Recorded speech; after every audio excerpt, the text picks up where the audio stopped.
and good evening, viewers. My name is Frankie Fernandez, and I'm presenting to you this program, Gazali. We are in a different time zone at the moment. I'm in Australia, Melbourne. My guest is in UK at the moment, and this program is recorded in Goa.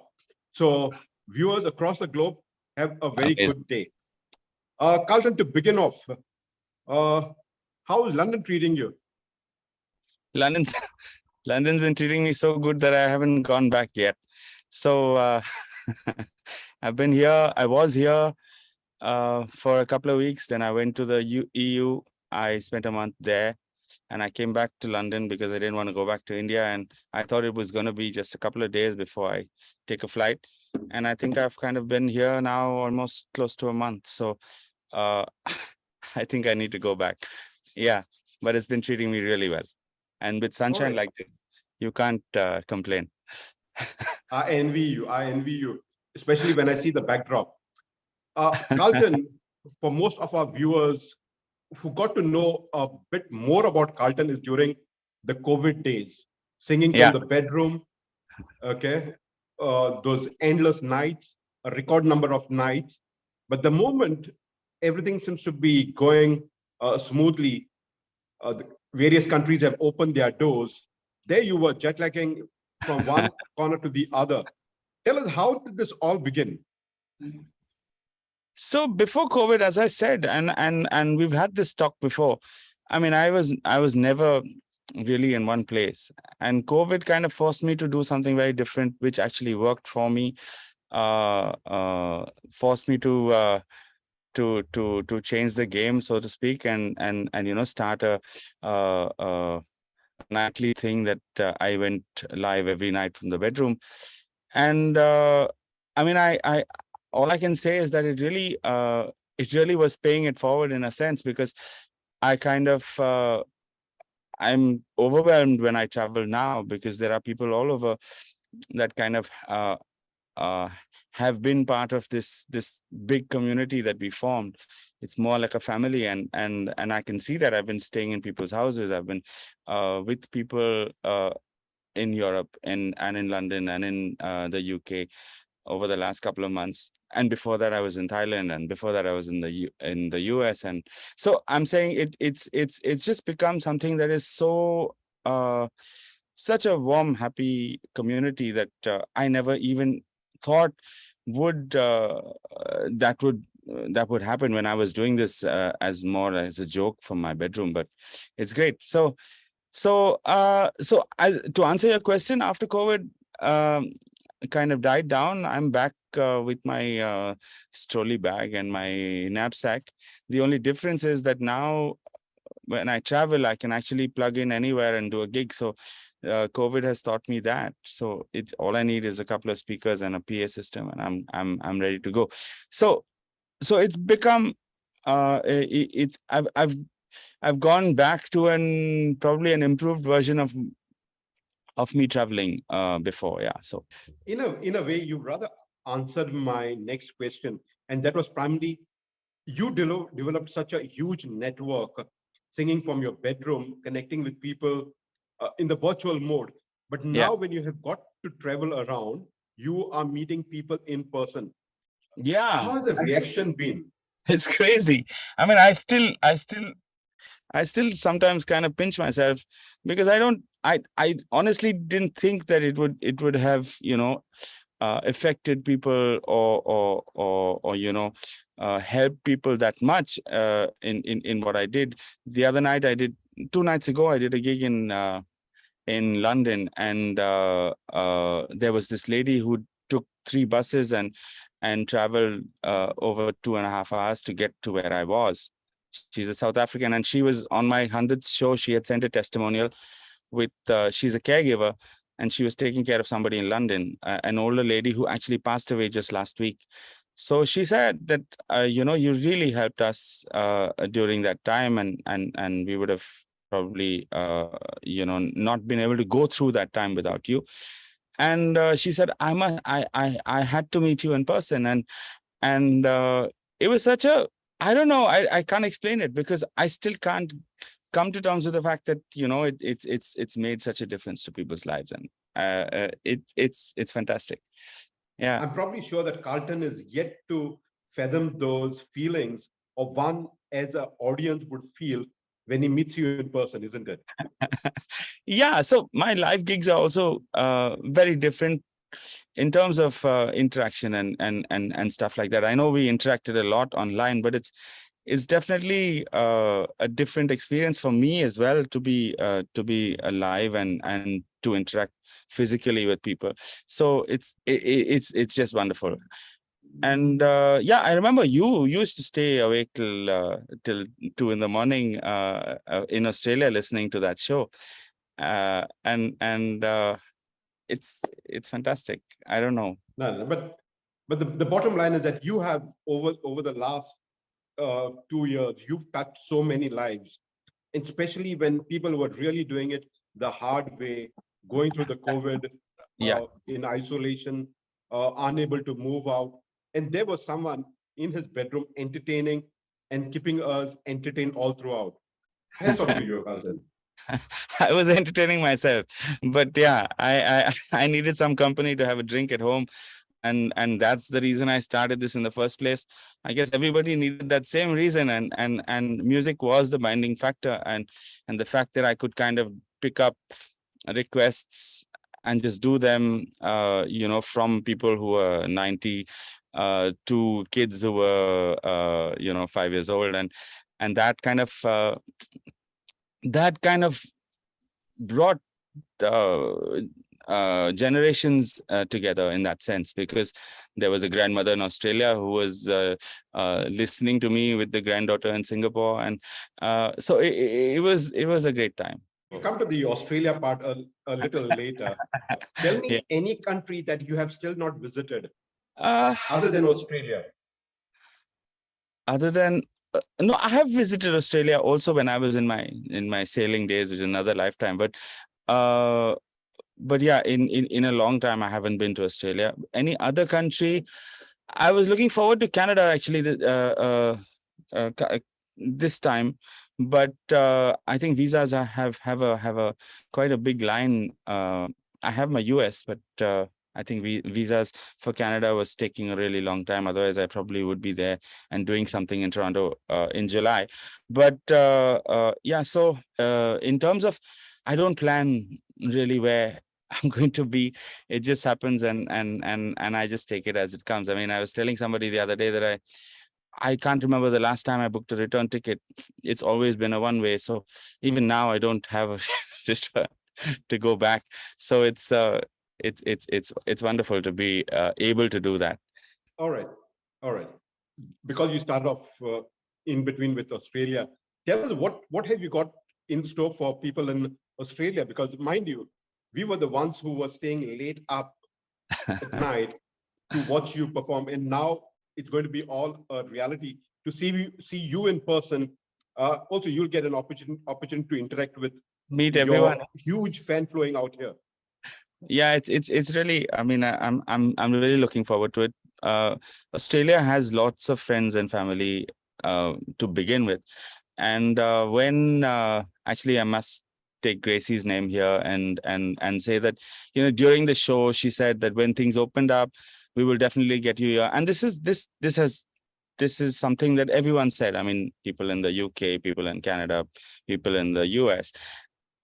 And you kind of take it, okay, at that point in time, it's something nice to be said to someone that I'll get you there. But you don't really think that it's going to happen. And I've actually seen, especially with the Australia one, how she's gone about getting this thing in place, getting my performance visa, getting my venue sorted, getting tickets sorted, getting all of that. So it's looking like it's going to be a great show in Melbourne. And since Melbourne was happening, friends of mine in Sydney are putting something together, and that's another one city that I'm pretty much looking forward to. And Lucia and yeah, Marianne have kind of put this together in Sydney, and I'm more than excited. So I would like to just say to people to just kind of pick up your tickets, even if it's a little early, because venues, the other night we did something in London, and I was surprised that there was kind of a waiting list as well. So it's better to just kind of, these are smaller venues, so to pick up a ticket and stuff like that. Looking forward to Sydney and weather like this in October. Yeah. Yeah, but by the time you come to Australia, it's going to be springtime, the best time of the year to be in Melbourne and in Sydney. Yeah. Melbourne is on the 22nd of October, and Sydney is on the 29th of Is October. on the 30th. Is on the Sunday. All right. So it's Sydney is on the 30th of October. Yeah, Sydney's on the 30th and Melbourne is on the 22nd. And in case there is something else that comes up, and I'm more than happy to kind of do so.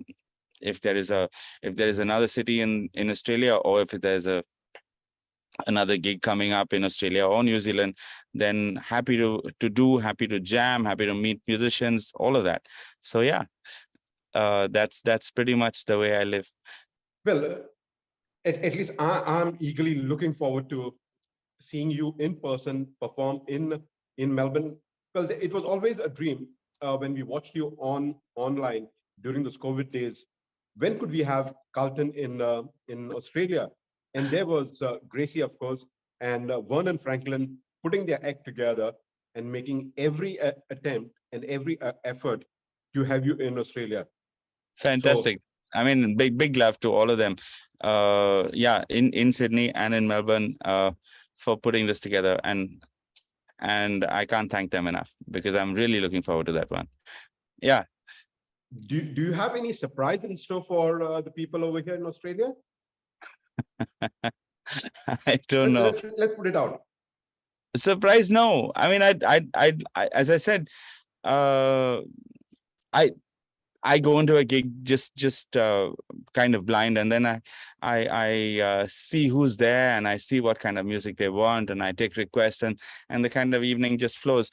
Would be nice to get maybe a singer or two in Sydney and in Melbourne to kind of come and do a couple of songs, but I haven't kind of fixed that or figured that bit out yet. Would be nice to kind of get some pre-hype going, and get people to send me what they want to listen to, all of that, so we can actually have some sort of a thing as a start point. Yeah. Well, I can tell you, after this interview is out in the air, you'll definitely have loads of requests coming up your way. Sure. Yeah, it'll be great. I mean, I'm really looking forward to getting some sort of feedback as to what they're expecting, because they've listened to me for 2 years, and I have like 2,000 plus songs out there, and even in London, people know which songs they wanted, and it's amazing, because you think you've just sung it and it's gone, and they will remember what you said and how you changed the words, and it's crazy. Yeah. Now, Carlton, while on the road globetrotting, is there any particular incident that has really caught your attention while performing? I know you'll have a whole lot of them, but anyone that you can tell our viewers across. Any incident about from your performance which has touched you, of meeting up people? I know you mentioned about the South African lady, but anyone else who you interacted in virtual mode but got to meet in person? There have been so many of them, actually, because I mean, and I'm talking about even in Lisbon, when I did something, there's a whole community of people who used to listen in, and that was set up by Margarita and her friends there. In London, of course, Jude set the first one up, and then we've done 2 more. And I've been also doing a lot of, these jams and these busking and these open mics and these kind of things that kind of, have made me meet people that I mean, it's just about networking and connecting and all of that. But people that have come, I mean, as I said, overwhelming, because people have driven a couple of hours to a really nice incident to mention would be two. One would be an old shippy cadet friend of mine who drove halfway across the UK to come and see the gig in Peterborough. And we were together on ship. I don't want to reveal our ages, but 30 plus years ago, I guess. And he came to that gig. And the next day, somebody who was really big on Jukebox Jammies and actually fueled that whole period of time, Desiree from Singapore, she kind of was in London and made him get me there for dinner, and it was a great surprise and fantastic. I mean, to kind of connect with these people that we only knew as comments on Facebook. Yeah. So yeah. All right. I'm pretty sure these things are definitely going to leave a lasting impression and create memories, not just for you, but even the people that you are meeting across, isn't it? True.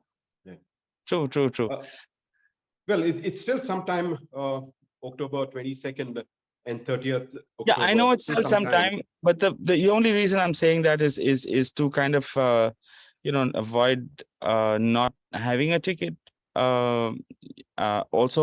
Also we have time, so let's make it the best show that we can do. We have time, so maybe we can add venues and add cities onto it. So this is a great lead in, because it, once it's out there, I guess it will start things spiraling. So yeah. Okay. Well, definitely, I'm pretty sure people watching this interview with you would also be eagerly wanting to know which are the dates that you are available to come and perform in their city, be it in Perth or be it in Brisbane or be it even in Adelaide, or you could have another show happening in Melbourne and another one in Sydney. Absolutely. I'm game for that. I'm totally game for that. Roughly, I have something in India till about the 16th, and then I think I'm going to travel to Australia. So I'm thinking middle of October to the middle of November, Australia, New Zealand, maybe a week or so in Sydney, a week or so in Melbourne, which takes care of those gig dates as well. And then let's see where it goes. As I said, I travel light, and I'm open. So yeah, the best. I'm open to the best offer. we are looking forward for that. We are looking forward for that. And mind you, it's not just about the Indian or the Goan community. I'm pretty sure there are a big number of Aussies who are eagerly waiting to see you.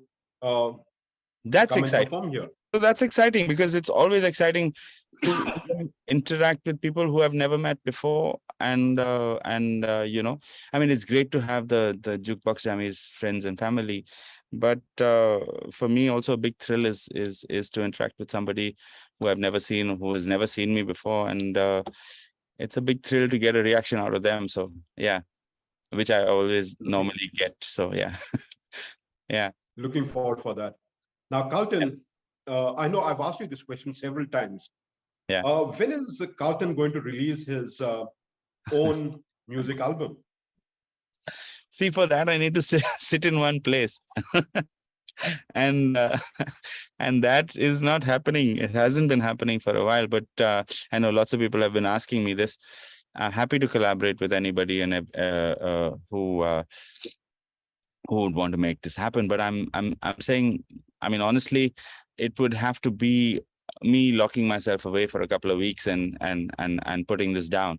There is material, but I kind of enjoy this side of life a lot more, in terms of travel, in terms of gigging, in terms of doing other people's stuff, but doing it my way. So yeah, it'll happen, but maybe I need another round of COVID to be stuck in in my house and churn out an album. Yeah.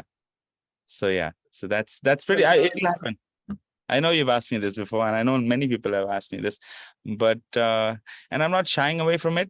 It's just that I'm having a lot of fun, and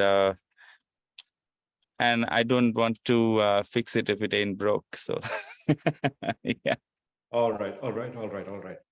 But anyway, Carlton, we would have loved to discuss much more with you on your journey in music, your travels, and while we're looking forward for you rolling out a red carpet for you here in Australia, we're just counting our days at the moment and looking forward to seeing you. As I said, mind you, we are going to set, or rather paint the town red, Carlton Braganza in Australia, 22nd of October in Melbourne, 30th in Sydney. Thank you so much, Frankie. Thank you very much. And thank you to all those people in Australia that are making this happen. Big love to all of you, and hope to see you soon and have some fun there. Yeah. Definitely. We are looking forward to seeing you, Carlton. Thank you very much for your time. And till we see you in Australia, take care. Thank you. Good luck to you. Thank you. Much love. Thank you. Take care. Thank you very much, Carlton, for your time. Thank you. Thanks so much. Bye.